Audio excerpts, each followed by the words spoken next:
So you believe that providing weapons, because the White House really has not defined what the scale and scope of their involvement intentions are. What do you think needs to be done here? What would satisfy you?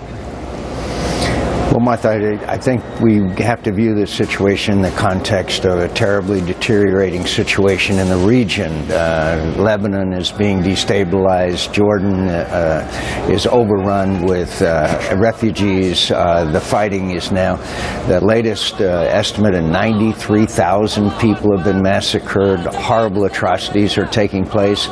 And the Russians are providing sophisticated weapons such as missiles and airplanes. Hezbollah has sent thousands of fighters. The Iranians have boots on the ground and are supplying weapons. So it's a totally unfair and unbalanced fight. And now the rebels are the freedom fighters. The Syrian National Army are being beaten every place around Syria because of the overwhelming firepower. And air power is really the deciding factor. So you've got to take their air power out of it. You've got to have a safe zone where they can operate, train, and equip. And we've got to turn this thing around. Frankly, anything less than that will just be countered with increased Russian assistance, Iranian assistance, and more Hezbollah fighters into the region. So we've got to change the battlefield situation, and just sending arms, very frankly, although they need them very badly, they need anti-tank and anti-air weapons, is not going to change the situation on the ground, and the massacre goes on. Right. I mean, hindsight is always 20/20, right? But I mean, a lot of people would feel that if we had done this a lot sooner, and I know that you advocated doing it sooner, that it would have been a clearer ally situation. There's been some al-Qaeda infiltration into these rebel groups, which is of great concern to a lot of people. Is it too late? And if we go in now, it sounds like we're in deep from what you're saying, if we can hope to achieve the goal. And also tell us what is the ultimate goal here? Well, our ultimate goal is the removal of Bashar Assad, which the president has articulated many times. And will it be complicated? Will it be difficult? Will it be a mess?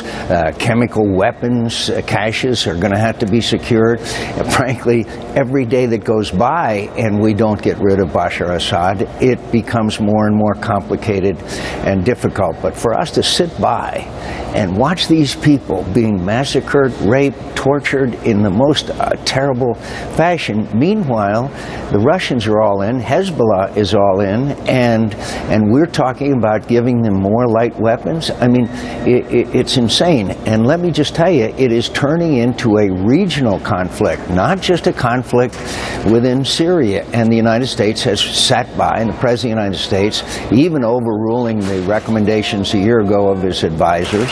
And let me just mention one thing to you, if I could. The President has said repeatedly, and before the Senate Armed Services Committee, then Secretary of Defense Panetta and our President, Chairman of the Joint Chiefs of Staff, said, don't worry, Bashar Assad, it's inevitable that he will fall. It's inevitable that he will fall. Now, these are supposed to be our best and smartest people on defense. Does anybody believe today that Bashar Assad is bound to fall? Of course not. It's disgraceful, the conduct of the United States in sitting by and watching this happen. And by the way, none of us want boots on the ground.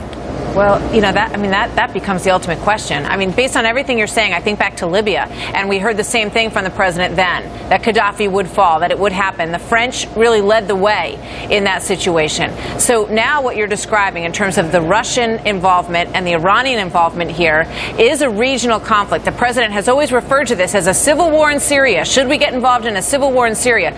Now we're talking about a regional conflict that we're going to need our allies engaged in as well. And Great Britain has said, you know, we're not sure that we're in, basically, at this point. So what would you do on that front? Well, the British want in, and they've stated it everything but openly. The French want in. They long ago said it was clear that Bashar Assad had used chemical weapons. By the way, we've determined that Bashar Assad has killed about 100 to 150 people with chemical weapons. How did he kill the other 93,000? Good question.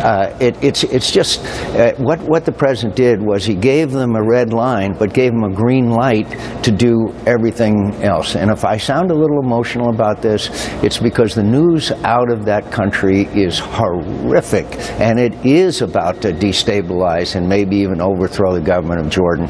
It is about to cause Lebanon to become a cockpit of sectarian violence, and we have basically passively sat there and done nothing. All right. Well, I hope you'll come back, Senator, because I want to talk to you about, the reaction of the American people to all of this, and how you do all this without ending up eventually with boots on the ground, but one step at a time here. Could I just mention really quickly, Yes. Bosnia and Kosovo are examples, and the President of the United States has to explain it to the American people.